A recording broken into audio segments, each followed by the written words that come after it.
start blessing when all aspirants are in place. Oh! Expecting more tomatoes? In truth, I thought they were throwing stones. Stones hit a lot harder. You'd know the difference.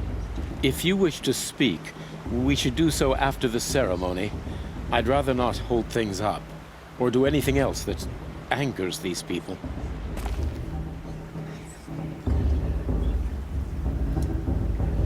So many spears. Spears everywhere. After the Aloy, ceremony, please. Better take to your talk place then. right there. The prayer lantern is yours. I made it for you. Blasphemy. Sisters. Aspirants, before each of you sits a prayer lantern crafted by your mother. In her honor, light its flame.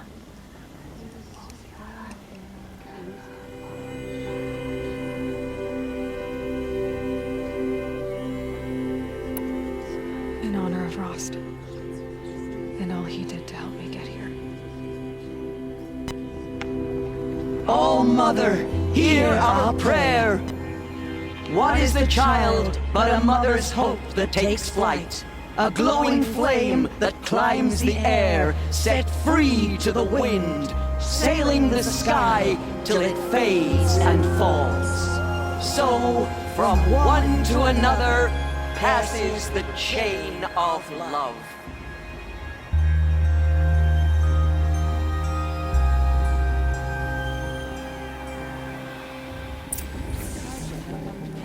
There's Olin. I have some questions for him.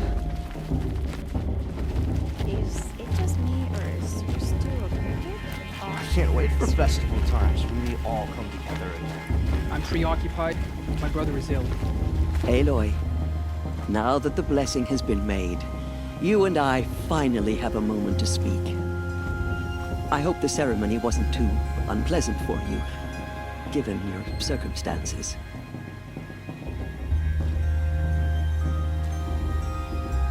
I can't say it was comfortable, but I could see the beauty of the ritual, even so. It takes a generous heart, Aloy, to commend a ritual that venerates all that you were denied. All I'm saying is that it didn't bother me. I have bigger things to worry about than hearing the Nora mumble about their mothers. I see. I imagine you must have questions for me then.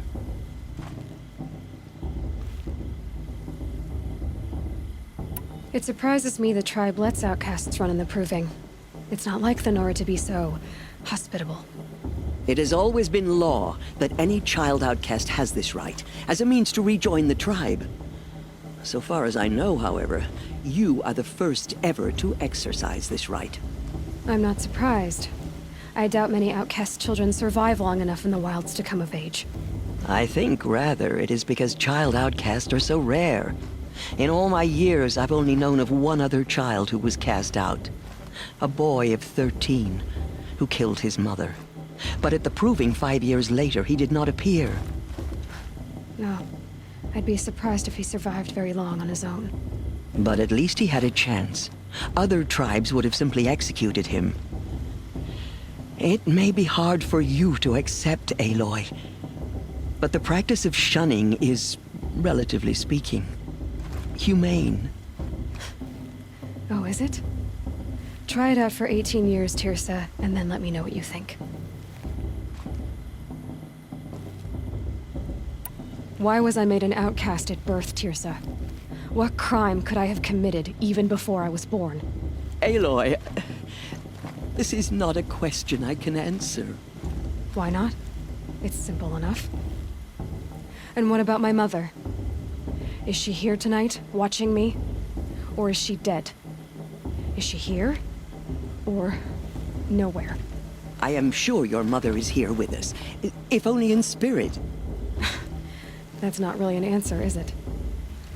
Just so you know, Tirsa, the reason I'm here is to get answers. Real ones. And when I win the Proving, I will demand them. I know, Aloy. I would expect nothing less. What about Rost? Why was he made an outcast? So, he never told you? He said he swore an oath never to speak of it. Yes. As did I, and the other matriarchs. I'm sorry, Aloy. But Rost's past is another secret I must keep from you. What else is new? Rost told me that matriarchs don't just lead the tribe. What else do you do? We teach, offer counsel, give blessings. When necessary, we judge. Our only concern is the welfare of the tribe. Among our number this year, we count 3 high matriarchs and some 30 lesser matriarchs. What's the difference? Matriarchs are grandmothers with 2 generations of living progeny. But a high matriarch is a great-grandmother with 3 or more generations to her name.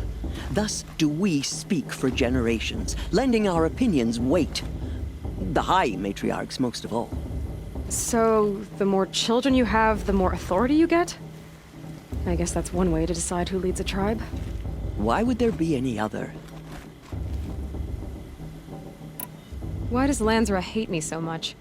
She is a woman of extreme opinions. More than that, I cannot say. It's not my fault that I was born, or that the matriarchs decided to cast me out. I side with you in this matter, but there are differences of opinion, and any vote of the high matriarchs requires a majority.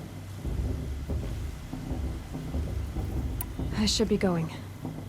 I'm sorry if I've been too harsh. It's just... I've wanted answers for so long. I know, child. You're not the only one who's waited years for this day. I will be praying for your success. Shame that musician didn't come back this year. That blessing wasn't bad. Nice and short, anyway. But I know a half-dozen Oseram tinkers who could put on a better fireworks show. Oops. I hope I'm not throwing a wet blanket on your sacred ritual. It was nice. Really. Yeah, well, good luck in that proving thing. Maybe I'll see you in Meridian someday. Who knows? Too much romance and none of fist fights this year. Your blessing was most illuminating. I've never seen its like. A rare gift indeed. But you don't believe in Allmother, do you? Usually the distance between our tribes shrouds Nora ways from Karja eyes. But here among you, I see a beauty that shines true. Perhaps Naman is right after all, that the sun's light brightens all lands and all peoples. Who's Naman? One of my brethren, who believes the sky is wide enough for the faiths of all tribes. Who is the Sun King you speak for? His Luminance Avad is the 14th king of the Radiant Line. His light envelops the sky and everything beneath it. He is the chosen of the sun. By his divine rule, we are given sight and purpose. You speak highly of him. Do you know him well? By his nature, he is unknowable and infallible. We are his instruments, not his companions. I have been in his presence, but we draw down our hoods so as not to behold his light directly. He's the sun, he has total power, and no friends. That couldn't go wrong. If your Sun Kings are so infallible, how do you explain the crimes of the last king? Well, the sun's glory is a great and brazen crown for a vessel as small as a man. If the vessel is flawed, indeed in the burial caves, one can see the skulls of the past kings are cracked, trialed and fired in the sun's kiln. That can be too much for any man to bear, even a ruler of men. So the sun can make bad choices like anyone else? Oh, no. Has there ever been a Sun Queen? Many wives and consorts, of course. Or, oh, you mean for the sun to choose a queen? This has not happened. Why not? The sun is masculine, of course, and so would choose its heirs thus. It's a light in the sky. I've never seen anything dangling from it. I don't know if you've noticed, but women run things around here. Well, Avad took a woman as captain of his vanguard, the first to hold such an honor. You mean Aaron's sister, Ursa. From what he told me, she sounds formidable. Oh, formidable indeed. A woman, and an outsider as well. She might make a fine Sun Queen, given a chance. A sun... Oh, no, no, no. No. Who are you, Sun Priest? I am the Reverend Irid. The glory of the Karja is the sun's glory, reflected. We Sun Priests are but glimmers of its great light. You just said a lot, but you didn't tell me anything. My apologies. My duty is to carry out the will of the sun, by serving its emissary among us, the Sun King. I comfort those who walk by the light of day, and I travel to those in far reaches, whom the light barely touches, bearing warmth. So you live in Meridian? I do. Where better to mark the sun's divine passage than where the sandstone glows in the light of its passing? I was raised in the mesa's great shade, its wild bird markets and metal cellars, spices and colored silks. Sounds impressive. Oh, you should behold it. And you can if you make the journey. At his luminance's order, we have flung its gates open to all. Any Nora who leaves the sacred land becomes an exile. But hey, who knows where I'll end up. Did you come all this way just to deliver your Sun King's speech? It is my duty, and also my honor, to carry the light of atonement to those we overshadowed and wronged. I swallowed my fear, but it re-emerged. I am glad Erend Van Guardsman made this journey. He is my shield, a good man. Why were the Karja at war with the Nora? Under the 13th Sun King, the Karja had no peace with any tribe. His luminance has sent those days to dusk. We must renew the light that binds us, though few volunteered to come here. The Nora scare you. They're good at making people feel unwelcome. It's said one soldier died for every Nora taken alive. But I see you can be as calm as you are fierce. This has been illuminating, but I should get going. You have already been blessed, but may the dawn find you, the day warm you, and the dusk have light to guide your path.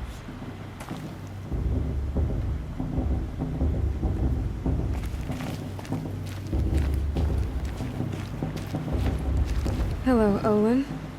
You know my name? Ah, guess Aaron told you. Why did you act so strange when we spoke earlier? Must be this festival. I'm really not one for crowds. Maybe I should just turn in. Stop dodging my questions. All right, cool your fire. I got nothing to hide.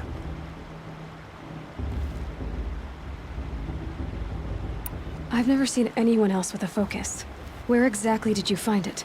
In a ruin, north of the Claim. That's our name for the Asuram homeland.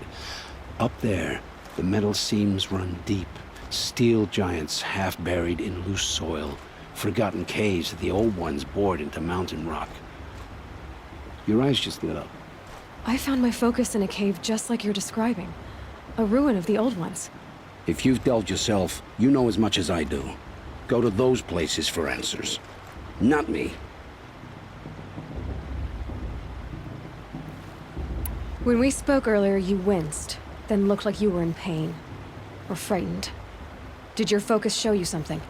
It didn't show me anything. I told you. It malfunctioned. Happens all the time. You're not a very convincing liar. Do you always accuse people you've just met of lying? Only the ones who aren't telling the truth. Fire and spit, girl. I'm a plain hammered man with nothing to hide. You don't believe me, that's your trouble, not mine. What are you doing here, Olin? Why come to Nora Land? Aaron needed a scout for his expedition, and a second for his drinking, that's all. Someone to stop the Sun Priest getting lost. When all this is over, I'm back to delving ruins, rummaging for scrap, scrounging up trinkets to sell. So you're an explorer? Just another Outlander, girl. A man's gotta make his shards. I just make mine in service to the King's court, that's all. I don't understand. We have this device in common, but you can't wait to stop talking to me. I already have all the friends I need, girl. I don't need the bother. I'm used to being shunned by the tribe. I thought you'd be different. It's nothing personal. It really isn't. You should... try to enjoy yourself tonight. Big day tomorrow. Always best to make every day count.